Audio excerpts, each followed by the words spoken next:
Hello, and welcome back to the Mindful Times podcast. My name is Demi Davidson, and you guys, I am so excited. Today we have our first ever guest.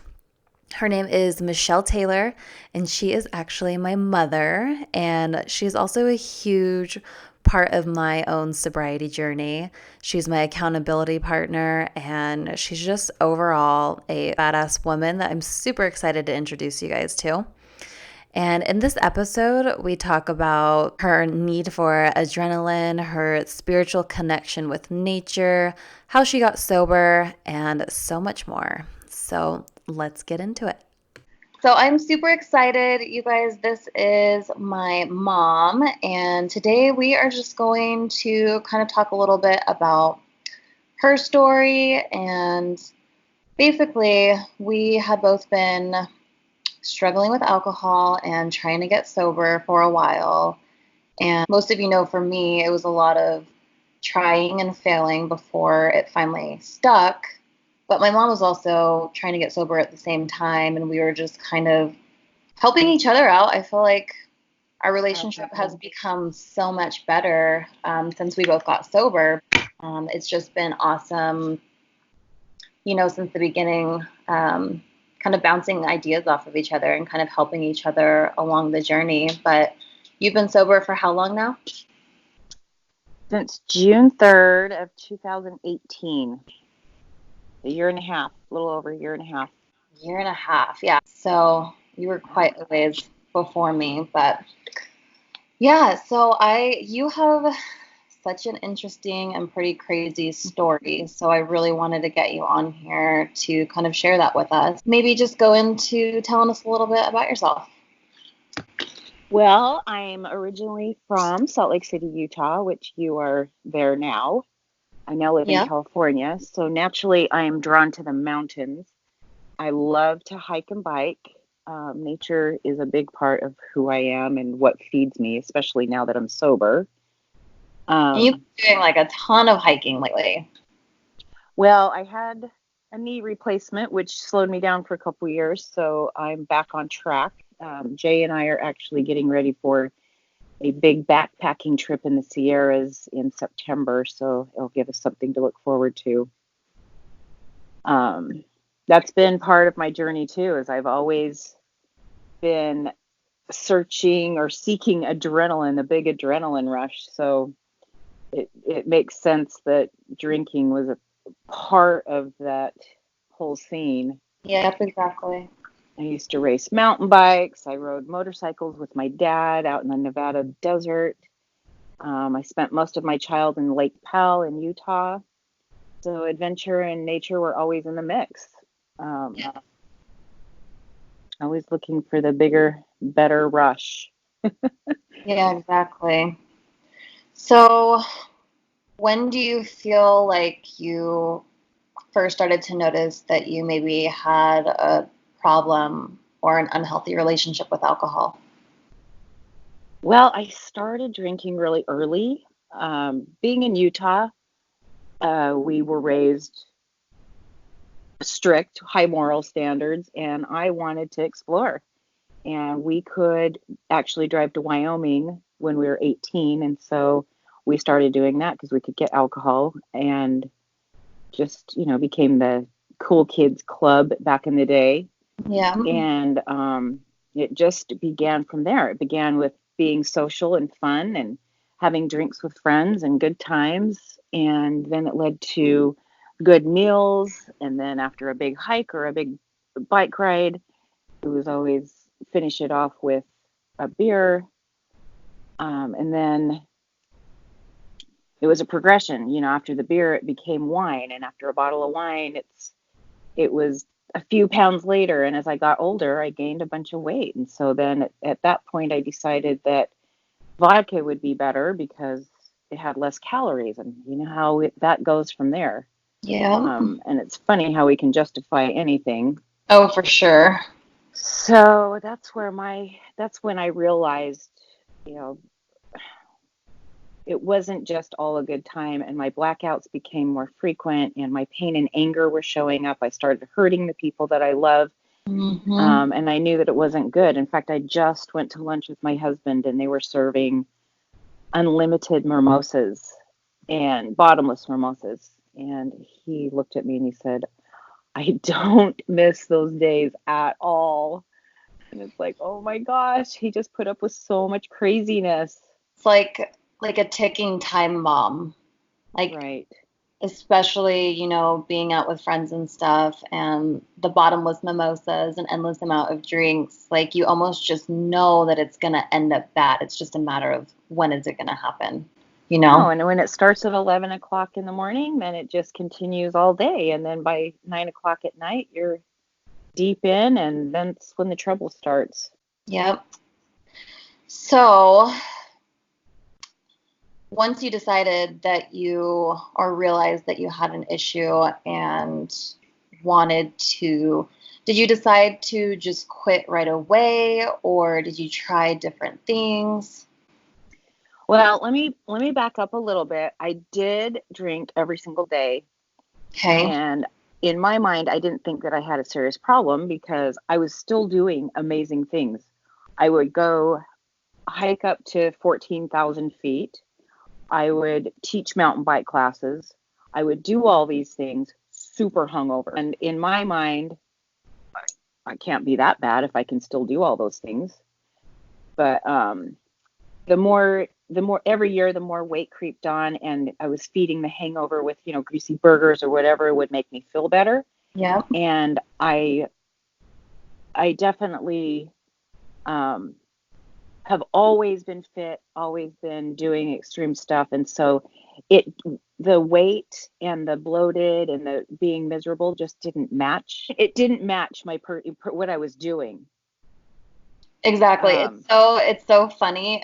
I'm I'm interviewing you as my mom, so obviously I already know a lot of this, but for people who don't know you, it's just funny hearing this because we are so much alike. And when I talk about this, like part of my life when I was drinking so heavy, it was the same exact thing. I'd wake up every morning, at 5 or 6 in the morning, hungover, but I would still get myself up and go to the gym every day and I would right, eat super healthy. It's almost like I knew what I was doing was bad, but to justify it, I would make up in other areas. And so, as long as I kept going to the gym and as long as I kept like eating healthy, I felt okay with my drinking. Like I felt like I still had my life together. right, exactly. I think a turning point. Well, I do know the turning point for me is 2016. I definitely paid the price for all my adrenaline seeking. I had a complete shoulder replacement and a complete knee replacement. And that year, it was the combination of alcohol and opioids that Uh-huh. led to the perfect storm. I mean, I was a swollen, addicted mess, Yeah. still trying to do the hard things. And that's when I just decided that being fit and fat isn't what I wanted to represent. So, were you able to quit just cold turkey? Did it take you many different times of trying to get sober? Well, it's funny. I went hiking with my girlfriend who is my drinking partner, and she said, I'm going to quit drinking for 30 days. And I said, there's no way. I don't know how you can do that. Like, Yeah. I'm still out here hiking. Why can't you just calm yourself down and just have a few drinks at night and we can keep hiking? Why do Hmm. you have to go to AA? Why I just didn't want to face my reality is what it was. Oh my gosh, it's And funny how that works. oh, it was horrible. And I was like, I'll support you. And then I was really honestly thinking, how can I be her friend? I can't hang around with somebody that's sober. That's Yeah. going to be too hard. Um, but I decided more than anything that being heavy, um, I wanted to get the weight off and I wanted to get healthy more than anything. And so I knew that alcohol was going to play a big part in this. So I was ready to do it temporarily. Like I thought, oh, I could just do it just to get the ball rolling, maybe get 20 pounds off, and then, um, I can have a drink or so here and there again. It just wasn't, it wasn't forever for me. Right. And I just knew that alcohol was playing a big part of this, that I had to let it go. There was no way I could do this without it. So someone told me about Annie Grace's book, This Naked Mind, and she has a 30-day alcohol experiment. So I watched a couple of her videos reluctantly, and she definitely was talking about how this is just an experiment. It's not for sure. You can still moderate or you can still drink after this. It wasn't a full on commitment, and I was really good with that. Yep. And so I thought I can do 30 days. So I signed up, and every morning she sends you a video. She tells you what your body's going through. She tells you what the alcohol is doing to your brain, and still with the option to moderate or drink. And that was just it. It had to be just an experiment for me, because in my mind, there was no way in hell I was going to let go of this lifestyle. Yep. And that's pretty much when Demi, was, who also was a motivating factor. I knew that I had to start in order to help you. I had to do this with you. And so I think we started that process together. Yep. But you didn't have the support that you had in your situation like I did. Right. So it was much harder for you. Yep. But that kept me more on course. And then the clearer my head got, the more I realized how much more I needed to help you. Yep. I remember you calling me. I was on vacation in Grass Valley, and you were in so much turmoil, and I was talking you off the cliff with a drink in my hand. I mean, how is that possible? Yep. Exactly. So anyway, after the 30 days, I started feeling better and clearer, but I was super tired. I was taking a nap every single day. My body was really, really, really healing from what I understood from the videos. You're just really taking this time to heal. And as I got closer to my 30 days, it's like, well, so what do I do? Go out and celebrate? I mean, Yeah, exactly. What do I do? So I decided that I was just starting to feel better. So I think it was January or no, June, July, it was dry July. So I thought, I'll do dry July. I'll sign up for another 30 days. And I think you were kind of on board. You had some time behind you. And so, and my girlfriend Lacey, she was still struggling. So I was just like, I need to do another 30 days for these two. That's really how I was justifying it. That's great. Day 57, that was the magic number for me. That's the day I woke up. I wasn't tired. I felt great. I actually was down like 45, 50 pounds and super happy. And pretty much that was it. I was done. I knew in my brain I was done. I was never going back. That's awesome. So, yeah, it was. But I feel like for me it was more the health and getting the weight off, and like I didn't want to compromise feeling that good for a drop of alcohol anymore. It just wasn't worth it to me. Yeah, It outweighed that. Yep, I've heard you say that a lot, and that is seriously makes so much sense. Is the benefits that you get from being sober just far outweigh, the temporary whatever you get from alcohol. Right. Since then, though, people think, oh, great, you've conquered alcohol, and you're feeling great, and you're physical, and you're out doing all those things, but emotionally is where I'm struggling now. So it's been 18 plus months, somewhere around there. And now the emotion, all the pain of the past. Yep. I had a divorce. I had a love that committed suicide. There was abuse. There was trauma, and all the pain of that, and my divorce, with my family, leaving my kids, the pain and all the guilt and all that has shown up now. And those are the things that have been difficult for me at this point. Right. So I wrote in a blog post, I think just the most recent one that made me think of that is, for me, it got to a point where like the physical act of abstaining from alcohol was no longer hard for me anymore. Like once the cravings go away and you're not obsessing about it anymore, that's when the emotional stuff started kicking in. So it's like everything happens for different people at different times, but there's definitely like phases. And I feel like sometimes once you get past like the cravings and stuff, sometimes that's when now you have to start dealing with the emotional stuff and the emotional reasons for why it is that you used to drink. And for me, forgiveness is probably the biggest word for me. I mean, forgiveness for myself, and also those who have taught me my hardest lessons and have been a big part of this journey. Right. There's been a lot of that going on. And I love that I'm open to heal my past and the pains and to figure out the reasons that I was drinking. But it's a constant learning, and you've got to really have an open heart. And I do have more compassion for other people too in this journey. It's interesting because I've been so nervous about sharing my story or my journey on social media. You know, it's that old self that needs approval. Yeah. I'm very familiar with that person. And until I realized that it really is making a difference in everyone's lives, like, or people's lives. I post something and then I have someone reach out, and I know that you're going through the same thing. It's so insane how many people are suffering. In fact, I just ran into a girlfriend at Target who ran up to me and hugged me and started crying. And she was so grateful and so appreciative for a post that I posted that changed her life. And as we hugged, we walked away, and she yells at me from the parking lot. She's like, "I'm still so emotional. I love you." And it was awesome. It's amazing. It's so incredible. And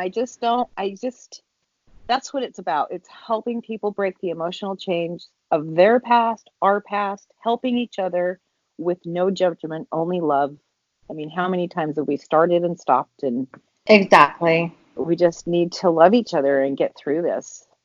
And I feel like it's more common than not that people struggle with alcohol, even if they are, a moderate drinker for the most part. I feel like people still just struggle with it. And I think that a lot of people are ashamed or embarrassed to even talk about it. And so I feel like by us putting our story out there, it really allows for people to open up and reach out for help. Yeah, and being someone that drank a lot and a lot of social, mine was very social. I've had several people say to me, if you can do it, Michelle, so can I. And I was like, wow, I don't know how to take that. It's like a backhanded compliment, but at this point, I'll take it. Yeah. It feels great. It feels super great. So, What would you say have been some of the biggest obstacles or things that have been the hardest, or, some of your triggers, I guess? triggers for me are airplanes. I remember flying. Actually, when you got married, I was on the airplane and I was thinking to myself, no one is on here that knows me. I could easily have a drink. I love drinking on the airplane. Yeah. Except that Demi's picking me up. She would know. It's so funny. That reminds me kind of Annie Grace's story, just how she used to drink a lot in business and she was always flying. And I haven't been to the airport.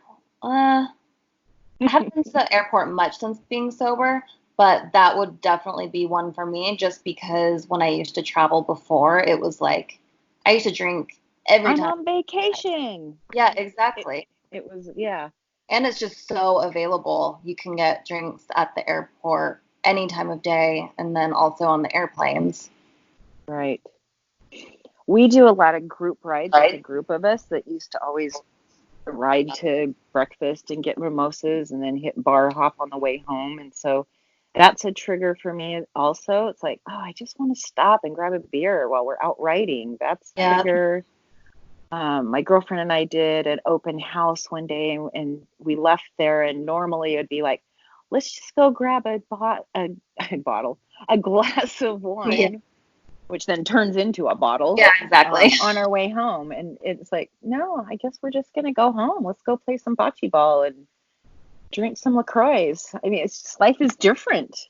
It's so much different. And I think that's the thing that a lot of people don't realize is it's the FOMO thing, like when we talk Yeah. about getting sober after drinking for so many years, like people just can't fathom what that would be like because their life revolves around it so much. But the thing is like your life doesn't just come to an end when you get sober. You just adapt and you just start finding new things that are fun and hanging out with Yeah. new people that are actually entertaining and fun to be around when they're not drunk. It's so funny. I recently summited, I don't know, it was 11,000-foot peak. And there was a girl on top who wanted me to take her picture with there's always a sign, and whatever peak it is, there's a sign, and you take your photo with the sign. And she had her beer with her, and I really was thinking, wow, it'd be really cool to have a beer up here with her. It's those things that trigger me, the It, fun stuff. Like it's for me, it so was just always fun.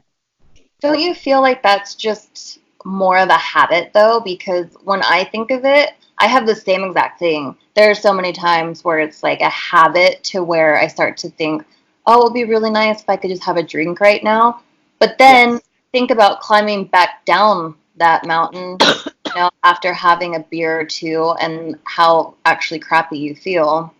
Exactly. Like it's not even worth it, but for some reason in our head, we justify it because of the habits. It's funny because I've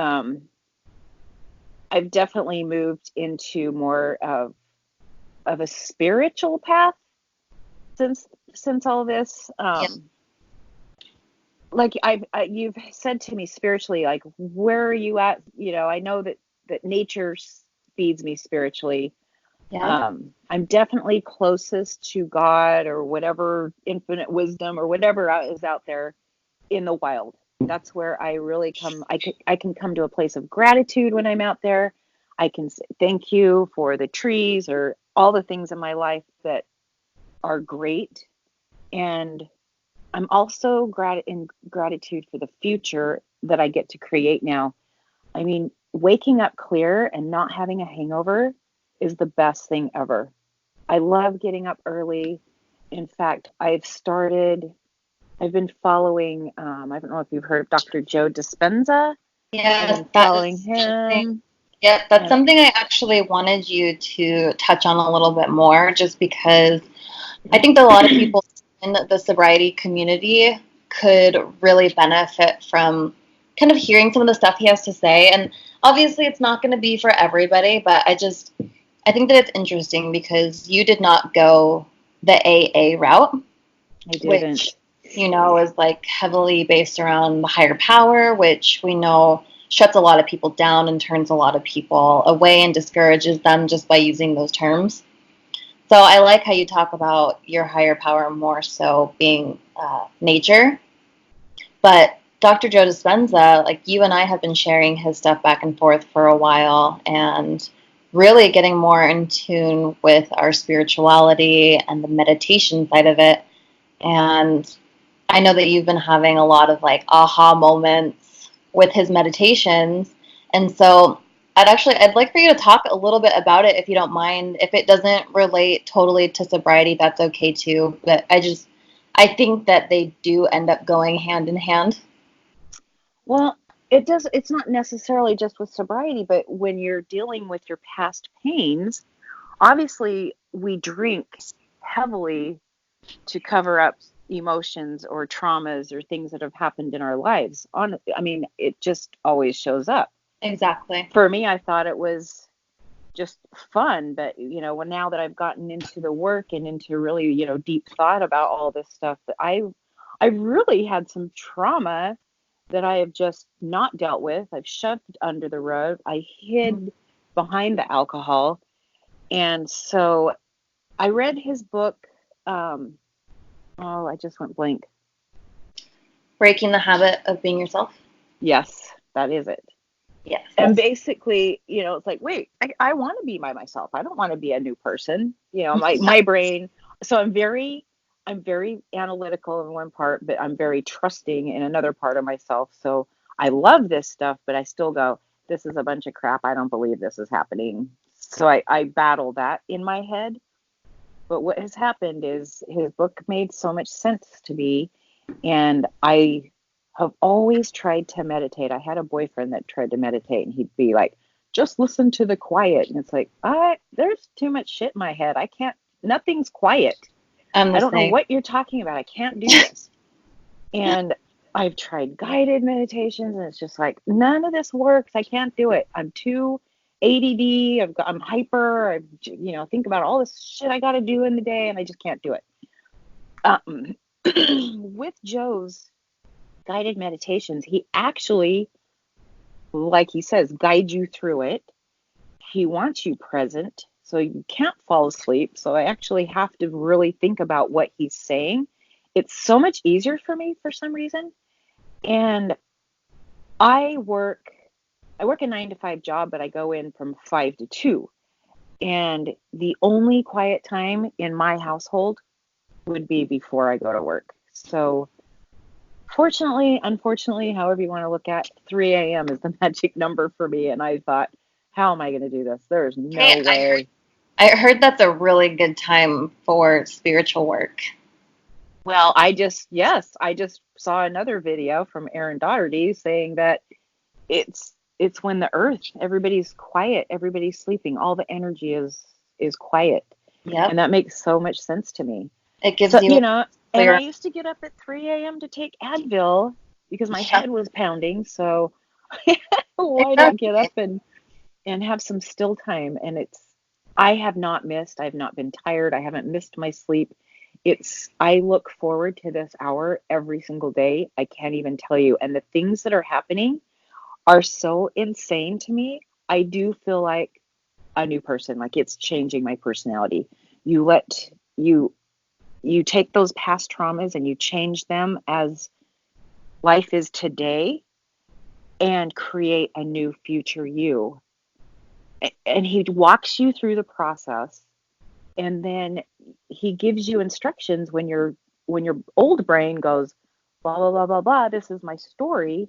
You say change, and you go back to this future self, and it just keeps that momentum forward. Does that make sense? I don't know if that makes It sense. does. It does. um Yes. and it just, for me, I'm just creating a new future for myself. And um i I decided, I know that he has healed people with illness, and because my body is so broken down and I'm doing these big hikes, I did a couple meditations this week on releasing the pain, the inflammation, all these things in my body, um, that make it harder for me to hike up to these mountains. Mm-hmm.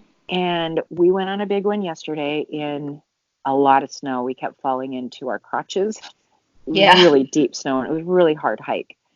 And normally, if my heart rate gets up to 160, I have to slow down because it's too hard for me. And it could be every 25 steps. Yesterday, I I had a new body. My heart rate never got over 150. I felt great. I had energy. I could not believe it. It was so crazy. My girlfriend was like, "Who are you?" That is so cool. I mean, I have noticed a huge difference in you in just the past couple weeks to a month that you've really been focusing on these meditations. I've been doing it every single day. I cannot miss a day. I'm very I have very addictive personality, and this is my new addiction. And but honestly, I just look forward to feeling so great and so at peace Right. after I am done. And my day just goes by so much easier. And I just noticed my relationships. My husband's better. Yeah. I had my very best girlfriend, her and I were talking, and she said that she can see a shift. And so, I take all this as signs, and he tells you to ask for signs, and they're happening to me. Yeah. And so I'm just going to continue with this because it's the cheapest therapy I've ever done. It's just been awesome. I just feel like I have my own personal therapist, and it's myself figuring this out. And it's been a really painless process. It's been awesome. I like that you mentioned the addictive personality because I think that a lot of us that have, issues with alcohol do kind of have that addictive personality. And then once you take the alcohol away, we're left with a lot of time that we don't know what to do with it. So Exactly. So it, for me, it's nature, yeah, and those are not bad things. And no, I've actually gotten really addictive about food. That's also been a big part of feeling better. I've cut out sugar. I actually cut out alcohol and sugar on the same day, which is a little insane, but so that's that's how I another. roll. You don't have to get too much into it, but I just wanted you to touch on that real quick because I know that a big part of your journey was weight loss and getting healthier. And so you quit alcohol and then quit sugar altogether at the same time. So, what kind of differences did you notice in your body? Like, how'd you do it? I know you do keto, so maybe you want to talk a little bit about that. Yeah, I just basically cut out the carbs and the sugar, just all the crap. I eat real food, and just really started researching what sugar does. And I just didn't want to. I know that, I had tried quit drinking years and years and years ago, and I was just craving licorice and sugar, and I thought I just can't start another thing if I do the alcohol as well. So I think in my mind I was just like, I'm doing it all. I'm getting this all out of my body. Well, they would kind And of counteract each other if you think about it. Because I see that happen a lot to people actually. I do too. They quit drinking, but then their sugar intake just goes up like crazy, and they're wondering why they're not losing weight. And it's because they've replaced alcohol with now sugar. And so it's just kind of this cycle. Yeah, exactly.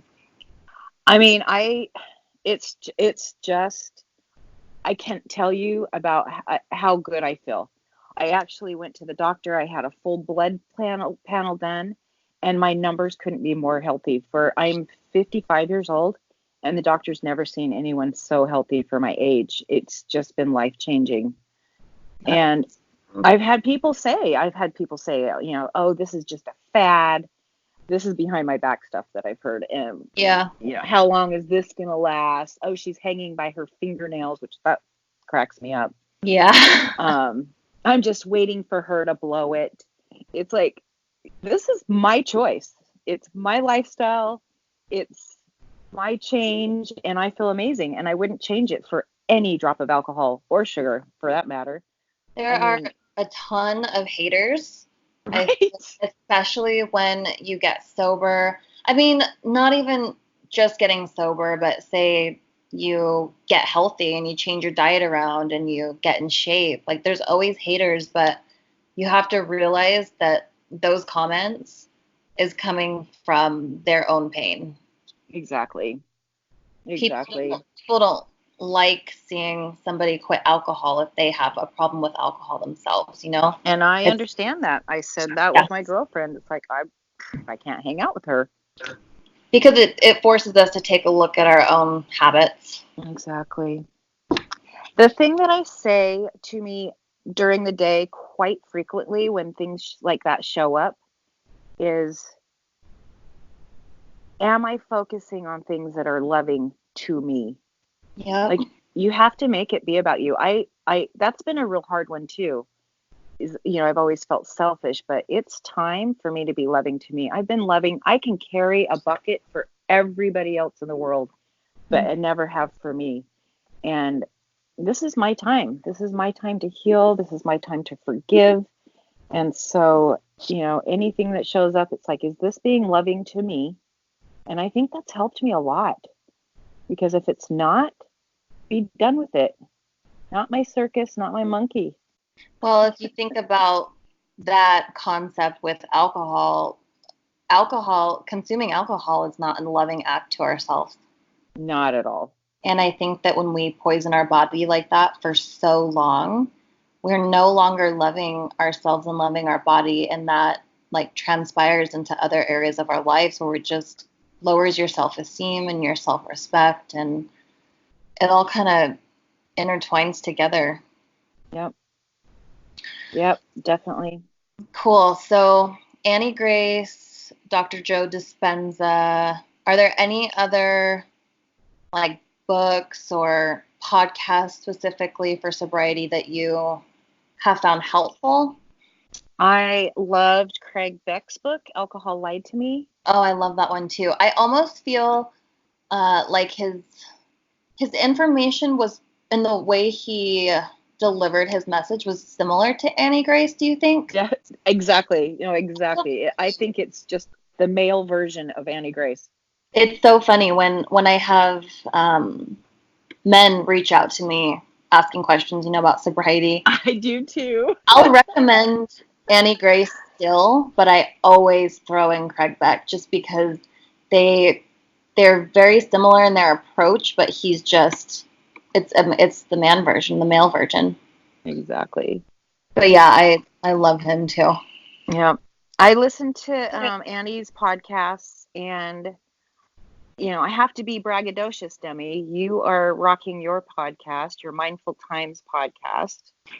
Well, thank you. Your Mindful Times Facebook group is just huge inspiration. It's funny because someone was messaging me and I said something about being your mom, and they were like, "What? You're her mother?"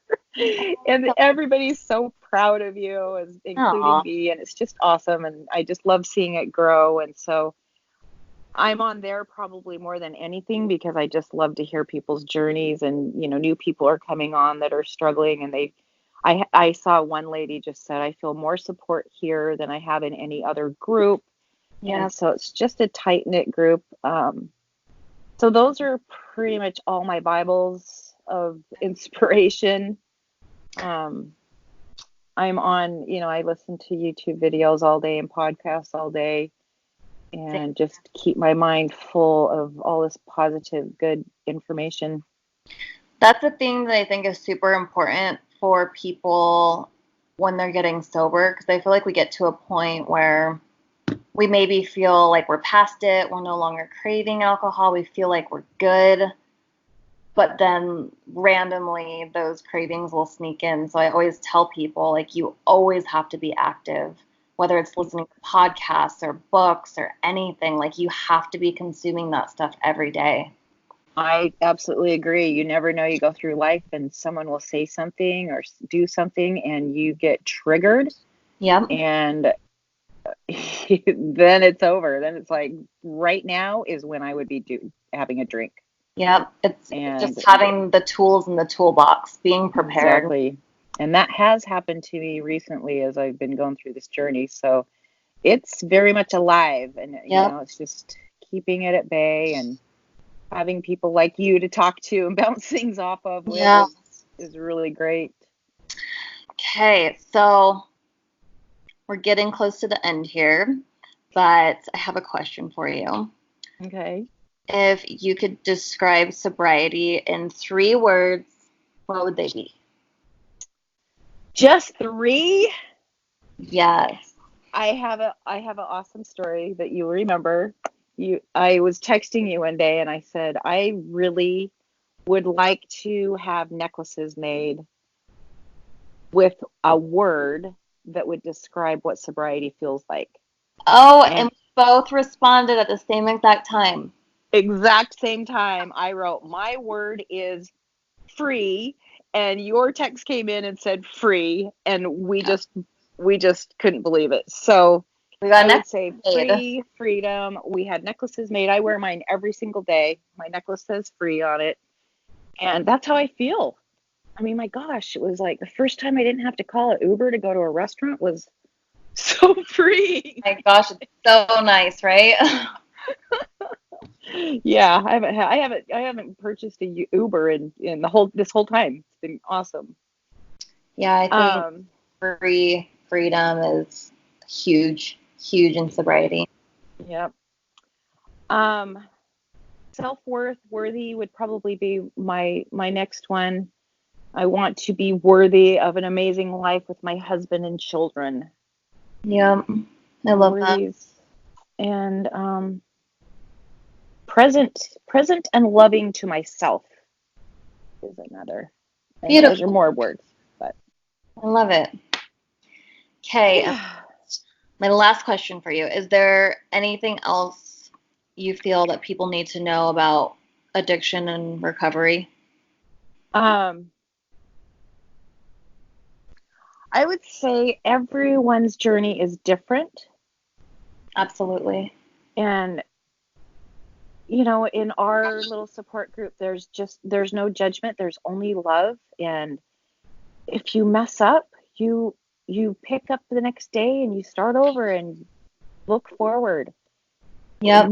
So many times we have started and stopped and started and stopped, and one day it clicks. You just get so fed up, and it's like, just never give up. Never give up. Can I just say thanks for a few people?